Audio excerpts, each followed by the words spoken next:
How to Talk to Anyone by Leil Lowndes. Part 1, Chapter 1. How to Make Your Smile Magically Different. In 1936, one of Dale Carnegie's 6 must in how to win friends and influence people was smile. His edict has been echoed each decade by practically every communications guru who ever put pen to paper, mouth to microphone. However, at the turn of the millennium, it's high time we re-examine the role of the smile in high-level human relations.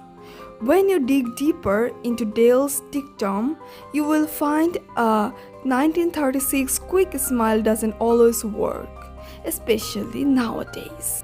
The old-fashioned instant grin carries no weight with today's sophisticated crowd. Look at the world leaders, negotiators, and corporate giants. Not a smile sycophant among them. Key players in all walks of life enrich their smiles so when it does erupt, it has more potency and the world smiles with them. Researchers have cataloged dozens of different types of smile. They range from the tight number band of the trapped liar to the soft squishy smile of a tickled infant.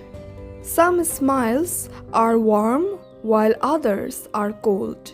There are real smiles and fake smiles. You have seen plenty of those plastered on the face of friends who say they are delighted you decided to drop by, and presidential candidates visiting your city who say they are thrilled to be in. Big winners know their smile is one of their most powerful weapons, so they have fine-tuned it for maximum impact. How to fine-tune your smile? Just last year, my old college friend Missy took over her family business, a Midwestern company supplying corrugated boxes to manufacturers. One day she called saying she was coming to New York to court new clients and she invited me to dinner with several of her prospects. I was looking forward to once again seeing my friend's quicksilver smile and hearing her contagious laugh. Missy was an incurable giggler, and that was part of her charm. When her dad passed away last year, she told me she was taking over the business.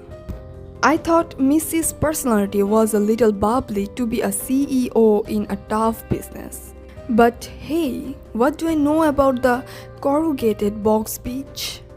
She, 3 of her potential clients, and I met in the cocktail lounge of a midtown restaurant, and as we led them into the dining room, Missy whispered in my ear, "Please call me Melissa tonight." Of course, I winked back.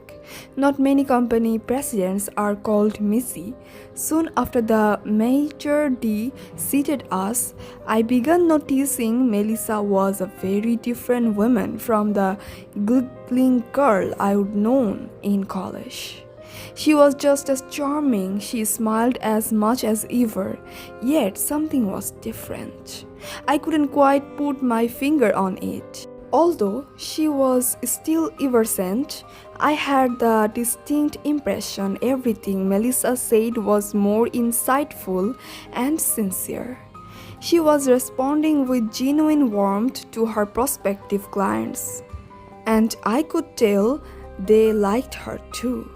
I was thrilled because my friend was scoring a knockout that night. By the end of the evening, Melissa had 3 big clients. Afterward, alone with her in the cab, I said, "Missy, you have really come a long way since you took over the company. Your whole personality has developed. Well, a really cool, sharp corporate edge." Only one thing has changed," he said. "What's that?" "My smile," he said. "Your what?" I asked incredulously. My smile, she repeated as though I hadn't heard her. You see, she said, with a distant look coming into her eyes.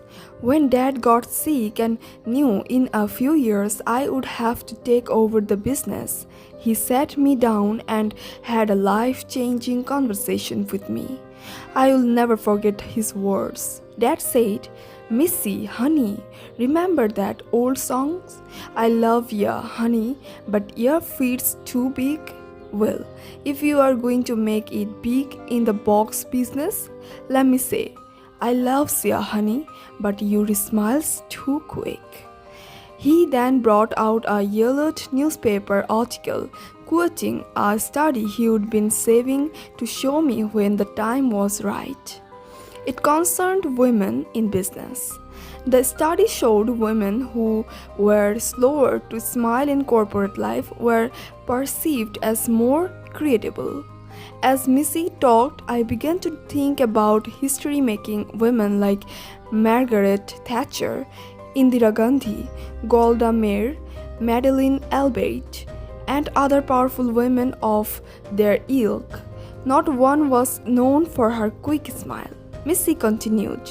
The study went on to say a big warm smile is an asset, but only when it comes a little slower, because then it has more credibility.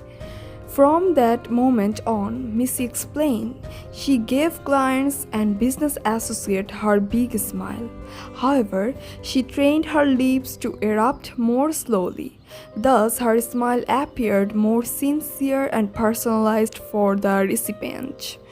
That was it. Missy's slower smile gave her personality a richer, deeper, more sincere cachet. Though the delay was less than a second, the recipients of her beautiful big smile felt it was special and just for them.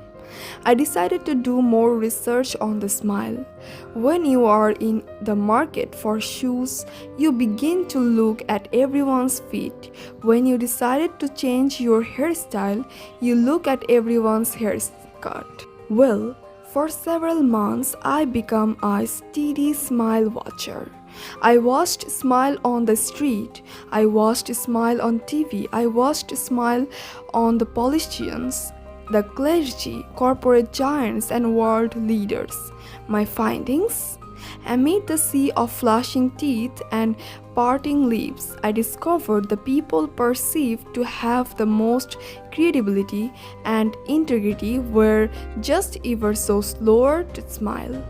Then when they did, their smile seemed to seep into every crevice of their face and envelop them like a slow flood. Thus, I called the following technique the flooding smile. Technique 1. The flooding smile. Don't flash an immediate smile when you greet someone as though anyone who walked into your line of sight would be the beneficiary. Instead, look at the other person's face for a second. Pause. Soak in their persona. Then let a big, warm, responsive smile flood over your face and overflow into your eyes. It will engulf the recipient like a warm wave. The split-second delay convinces people your flooding smile is genuine and only for them. Let us now travel but a few inches north to two of the most powerful communications tools you possess, your eyes.